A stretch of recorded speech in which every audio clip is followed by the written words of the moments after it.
स्वागत है आपका हमारे यूट्यूब चैनल कृष्णा 2198 में। आज आज हम लोग उत्तर प्रदेश स्पेशल पार्ट 1 पढ़ेंगे।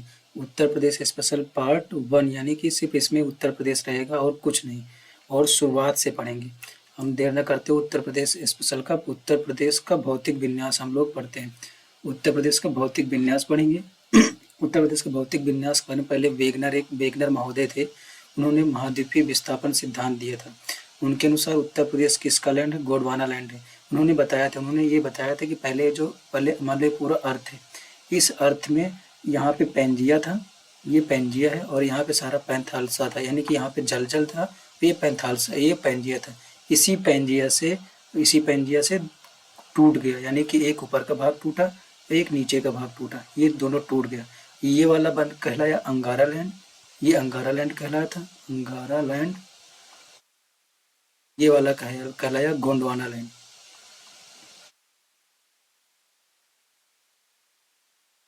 गोंडवाना लैंड।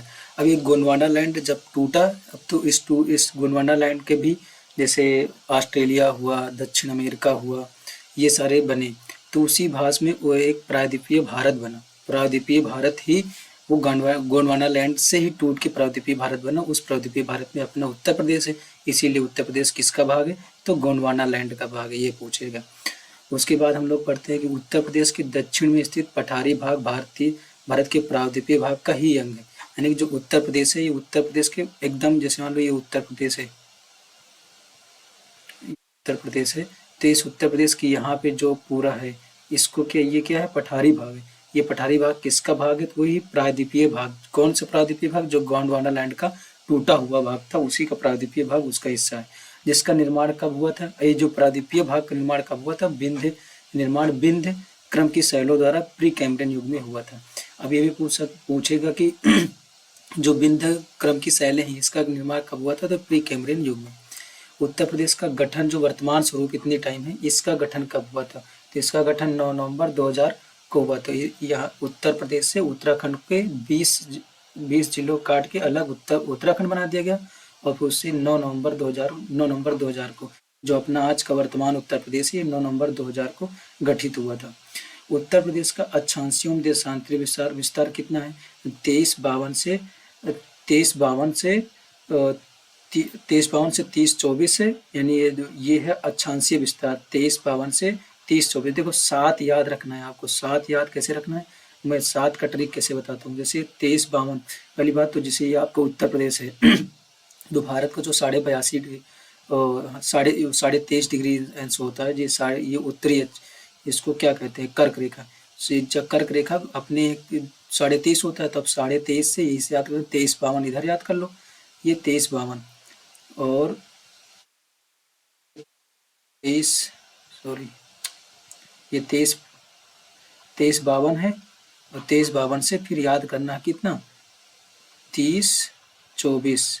तो कितना हुआ? लगभग टोटल कितने का अंतर है? 7 का। तो ये 2352 से 3024 याद रखना है। जो अक्षांशीय विस्तार है 2352 से 3024 है, और ये कितने किलोमीटर टोटल, यानी कि ये अक्षांशीय विस्तार है, तो इसका क्या होगा? ये पूर्वी पश्चिमी होगा, और पूर्वी पश्चिमी होगा तो इसका तो पूरब से लेकर पश्चिम तक कितने किलोमीटर का है?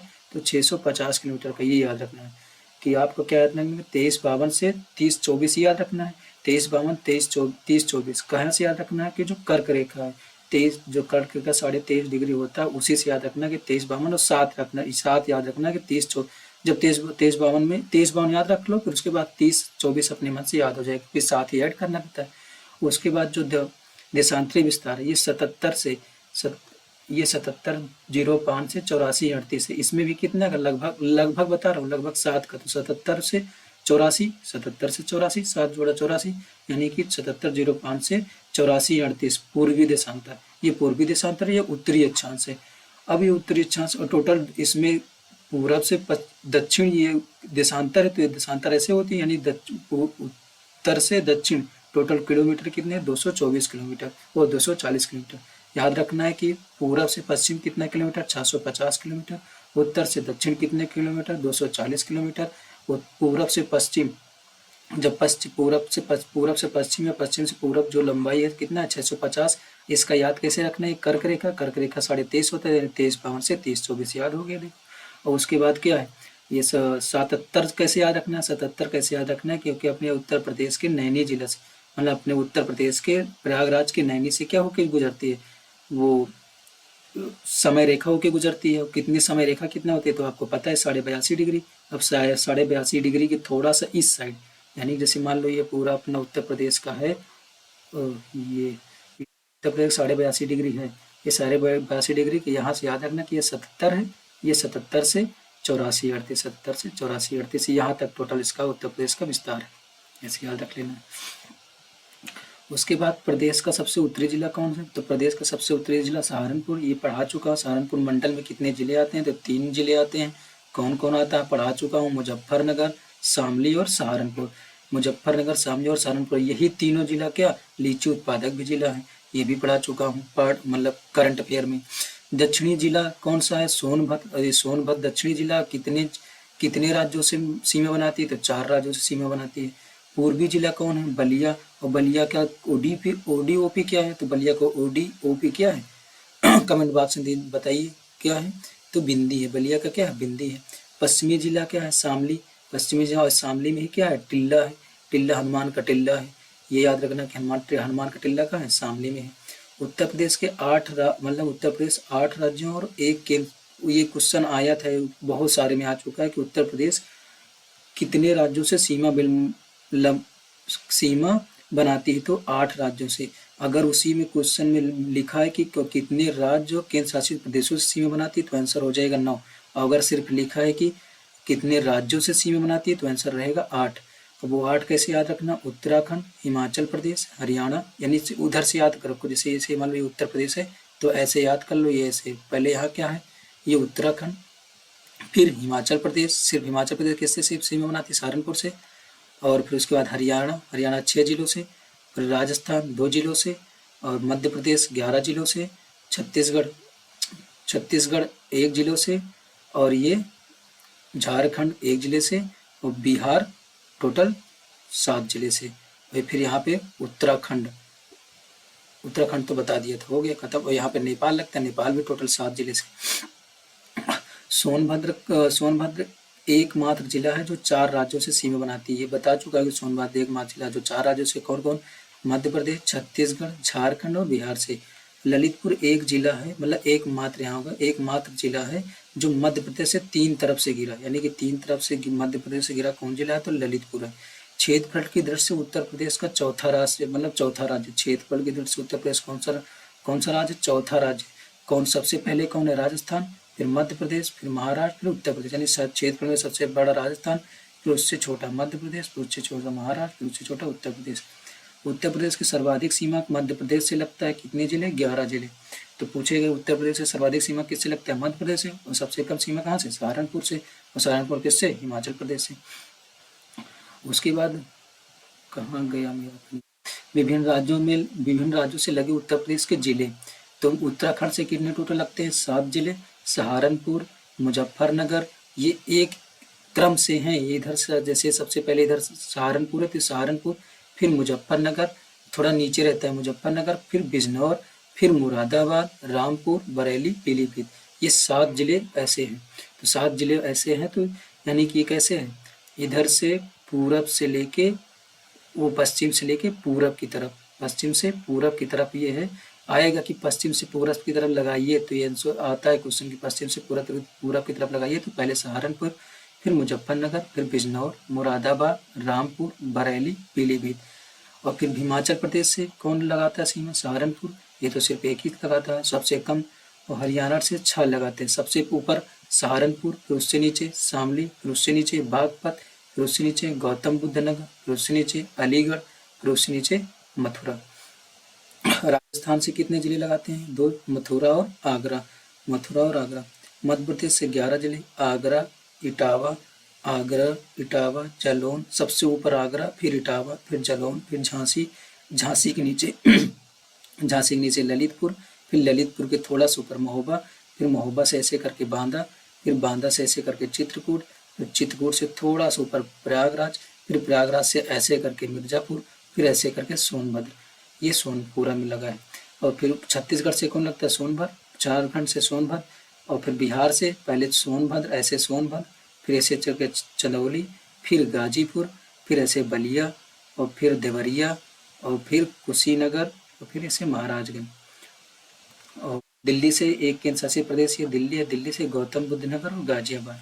नेपाल से सीमा बनाने वाले जिले, नेपाल से सीमा कितने जिले हैं, इसका ट्रिक है, मैंने बनाया है ट्रिक, याद कर लो, बस अपने मन से याद हो जाएगा। कहाँ से, इधर पश्चिम से, देखो ये महाराजगंज आया ना, अब महाराजगंज से पीछे वापस जाना है, तो कैसे, महाराज यहाँ से आ जाएगा, मतलब ये महाराज सिद्धार्थ, महाराज सिद्धार्थ बल से, महाराज सिद्धार्थ बल, महाराज सिद्धार्थ बल से बहरे, महाराज सिद्धार्थ क्या थे, बल से बहरे थे, इसीलिए क्या खाते थे, खीर पीली खाते थे, खीर पीली खाते थे। महाराज सिद्धार्थ बल से बहरे थे, खीर पीली खाते थे। तो महाराज से महाराज, सिद्धार्थ से सिद्धार्थनगर, बल से बलरामपुर, से श्रावस्ती, बल से बहरे से बहराइच, और खीर से लखीमपुर खीरी, और खाते पीली से पीलीभीत। ये याद रख लेना बस। ये आता है कि नेपाल में से कितने राज्य सीमा लगाते और कितने जिले सीमा लगाते हैं, या फिर इनमें से कौन सा जिला सीमा नहीं लगाता। तो अपने मन से आपको ये याद रहेगा कि महाराज सिद्धार्थ बल से बहरे खीर पीला खाते थे या पीली खाते थे, तो याद हो जाएगा। उसके बाद अब आगे पढ़ेंगे, और उसके बाद कल पढ़ेंगे इसके बारे में। उत्तर प्रदेश के प्राकृतिक प्रदेश, उत्तर प्रदेश के प्राकृतिक प्रदेश कितने हैं, कहाँ गया भाई, उत्तर प्रदेश के प्राकृतिक क्षेत्र हो गए, उत्तर प्रदेश के प्राकृतिक क्षेत्र कितने हैं, तो ये कल सही कर दूंगा इसको टाइप करके। प्राकृतिक क्षेत्र कितने हैं, तो 3 हैं, भाबर तराई क्षेत्र, गंगा यमुना का दोआब, और दक्षिणी का पठारी क्षेत्र, हाँ दक्षिणी पठारी क्षेत्र, बस यही प्रदेश, या फिर भाबर एवं तराई का प्रदेश, गंगा यमुना का दोआब, और दक्षिणी पठारी का क्षेत्र यहाँ पे हो जाएगा क्षेत्र। अब उसके बाद ये थोड़ा सा कुछ एक उपनाम था, अभी ये इसको पढ़ लेते हैं कि उत्तर प्रदेश के प्रमुख जिलों के उपनाम। ये याद रखना, ये आता है कि सहारनपुर को क्या कहा जाता है, नक्काशीदार कहा जाता है। नक्काशीदार किसका, लकड़ी का नक्काशीदार, सिर्फ नक्काशीदार कहा जाता है। चित्रकूट को क्या कहा जाता है, वनवास कहा जाता है, वनवास नगर है मंदराचल, क्योंकि जब राम भगवान वनवास के लिए गए थे, तो यहाँ पे लगभग 11.5 साल, 11 से 1/2 साल लगभग यहाँ पे व्यतीत किए थे, यहीं पे चित्रकूट में। तो इसीलिए यहाँ पे क्या है, लक्ष्मण घाट भी है, लक्ष्मण घाट भी यहीं पे है, तो चित्रकूट में। तो ये वनवास नगर इसीलिए कहा जाता है। और मंदराचल पर्वत यहाँ पे है, मंदराचल पर्वत चित्रकूट में, तो इसीलिए इसको मंदराचल भी कहा जाता है। सरवट नगर किसे कहा जाता है, तो मुजफ्फरनगर को क्या कहा जाता है, सरवट नगर कहा जाता है। रणभूमि किसे कहा जाता है, फतेहपुर को, क्योंकि फतेहपुर में लड़ाई हुई थी, इसीलिए उसको क्या कहता है, रणभूमि कहा जाता है। रामपुर को क्या कहा जाता है, तो नवाबों का शहर। देखो लखनऊ को भी नवाबों का शहर कहा जाता है, और रामपुर को भी चाकुओं का शहर। चाकुओं का शहर है, नगर किसे कहते हैं, रामपुर को। प्रतापगढ़ को क्या कहते हैं, बेला भवानी नगर। अब इसी प्रतापगढ़ रेलवे स्टेशन का नाम बदल के कर दिया गया बेला भवानी रेलवे स्टेशन। और राजाओं का गढ़ किसे कहा जाता है, प्रतापगढ़ को। पीतल नगरी मुरादाबाद को, बर्तनों का शहर मुरादाबाद को। नवाबों का शहर या बागों का नगर किसे, बाग, ये याद रखना कि बागों का नगर किसे कहा जाता है, तो बागों का नगर लखनऊ को कहा जाता है। और ऐसे तो बागों का नगर किसे कहा जाता है, कर्नाटक के बेंगलुरु को। नजाकत नफासत का शहर किसे कहा जाता है, तो नजाकत नफासत का शहर किसे कहा जाता है, लखनऊ को कहा जाता है। यहाँ पे चिकन करी, यहाँ के चिकन करी मशहूर है, और जरी जरदोजी मशहूर है। चिकन करी जरी जरदोजी में अंतर क्या होता है, मैंने बताया है कि जरी जरदोजी में क्या होता है, गोल्डन कलर के थ्रेड्स लगाए जाते हैं, धागे लगाए जाते हैं, और चिकन करी में ऐसे ही। प्रयागराज को क्या कहता है, संगम नगरी, कुंभ नगरी, तीर्थराज, और अमरूद नगरी कहा जाता है। और ये पता छिप रहा है शायद, थोड़ा सा एक ही छिप रहा है, वो PDF भेजेंगे तो मिल जाएगा उसमें। पीलीभीत का को क्या कहा जाता है, तो छोटा पंजाब पीलीभीत को कहा जाता है। देवरिया को क्या कहा जाता है, देवरिया देवपुरिया कहा जाता है। शाहजहां को शाहजहांपुर हो गए, शाहजहांपुर को क्या कहा जाता है, तो कालीन उद्योग नगर कहा जाता है। आजमगढ़ को कैफी आजमी नगर, या यहाँ पे क्या होता है, ब्लैक पॉटरी, यानी कि ब्लैक यानी कि काला, पॉटरी यानी कि काले बर्तन पॉटरी बनते हैं, ऐसे वहाँ पे काली मिट्टी के बर्तन के पॉटरी बनते हैं, इसीलिए ब्लैक पॉटरी यहाँ की ODOP है। लखीमपुर खीरी, लक्ष्मणपुर, इसको लच्छमपुर कहते हैं। लखीमपुर को लक्ष्मण कहते हैं, लक्ष्मण, लक्ष्मण यहाँ पे लिए होगा लक्ष्मण, लक्ष्मण, लक्ष्मणपुर कहते हैं। मऊ को क्या कहते हैं? मऊनाथ भंजन कहते हैं। सीतापुर को नैमिषारण्य नगर कहते हैं, क्योंकि यहाँ पे नैमिषारण्य, ये पूछेगा कि नैमिषारण्य कहाँ है, तो सीतापुर में है। हरदोई को क्या कहते हैं? तो हरिद्रोही, हरिद्रोही नगर कहते हैं। और जौनपुर को सिराजे हिंद कहते हैं। बस, धन्यवाद। अगर अच्छा लगा हो कंटेंट तो लाइक ज़रूर करें, शेयर करें और सब्सक्राइब करें। धन्यवाद। जय हिंद, जय भारत।